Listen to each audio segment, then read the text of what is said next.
दोस्तों, आपके मन में कभी न कभी यह प्रश्न अवश्य आया होगा कि क्या होता है मरने के बाद। मृत्यु के विषय में दुनिया भर में अलग अलग तरह की बातें और मान्यताएं प्रचलित हैं, और आज का हमारा एपिसोड इसी विषय पर आधारित है। आज हम जानेंगे कि आखिर क्या है मृत्यु, क्या होता है मरने के बाद, क्या सच में कोई स्वर्ग या नर्क का अस्तित्व है।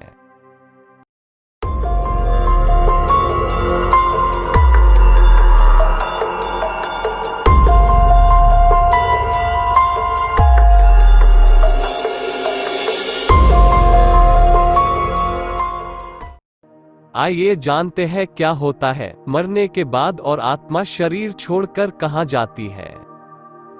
इस कालातीत अवस्था में पहुंचकर वे यह आसानी से जान जाते हैं कि मृत्यु से पहले जीवन क्या था और मृत्यु के बाद जीवन की गति क्या होती है। ऐसे ही पहुंचे हुए सिद्ध योगियों का स्पष्ट कहना है कि काल की तरह जीवन भी असीम और अनंत है। जीवन की ना तो कभी शुरुआत होती है और न ही कभी अंत।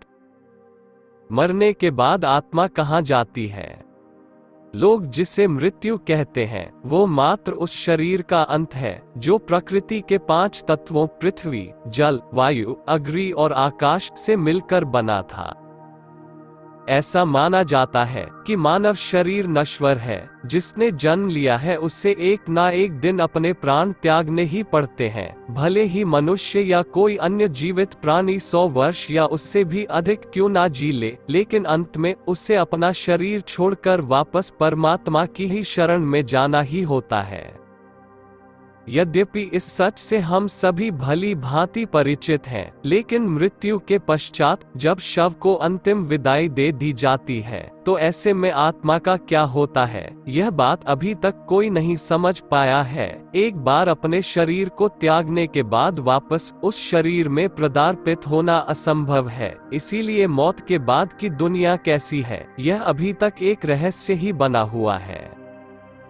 किस्से कहानियों या फिर अफवाहों में तो मौत के पश्चात आत्मा को मिलने वाली यातनाएं या फिर विशेष सुविधाओं के बारे में तो कई बार सुना जा चुका है, लेकिन पुख्ता तौर पर अभी तक कोई यह नहीं जान पाया है कि क्या वास्तव में इस दुनिया के बाद भी एक ऐसी दुनिया है जहां आत्मा को संरक्षित कर रखा जाता है। अगर नहीं तो जीवन का अंत हो जाने पर आत्मा कहां चली जाती है।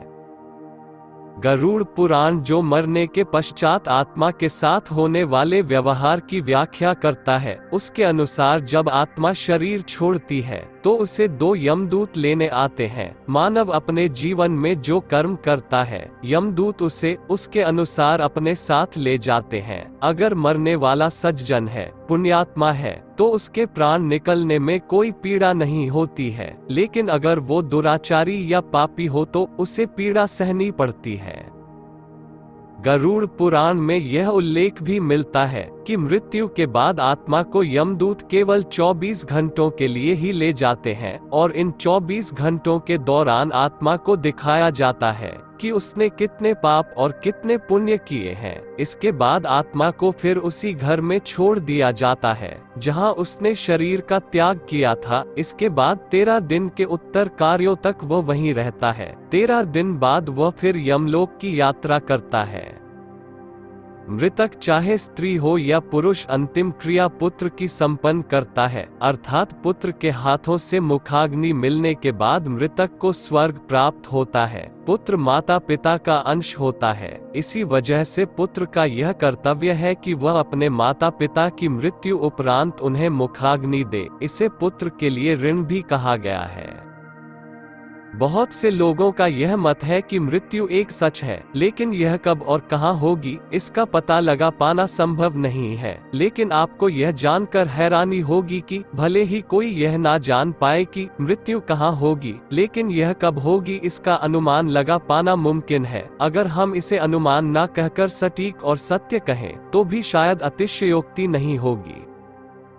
पराविज्ञान के अनुसार मृत्यु से पहले ही कुछ संकेतकों की सहायता से व्यक्ति पहले ही यह जान सकता है कि उसकी मृत्यु होने वाली है। पर वैज्ञानिकों की माने तो सामान्यतः यह संकेत मृत्यु से 9 महीने पहले ही मिलने शुरू हो जाते हैं। अगर कोई व्यक्ति अपनी मां के गर्भ में 10 महीने तक रहा है, तो यह समय 10 महीने हो सकता है, और वैसे ही 7 महीने रहने वाले व्यक्ति को 7 महीने पहले ही संकेत मिलने लगते हैं।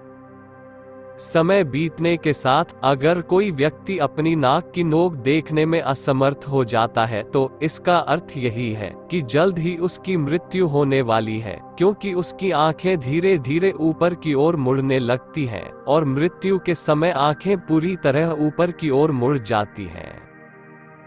मृत्यु से पहले मानव शरीर में से अजीब सी गंध आने लगती है, जिसे मृत्यु गंध का नाम दिया जाता है। जीवन और मृत्यु का चक्र तो चलता ही रहेगा, लेकिन आज का एपिसोड आपको कैसा लगा जरूर बताइएगा। धन्यवाद।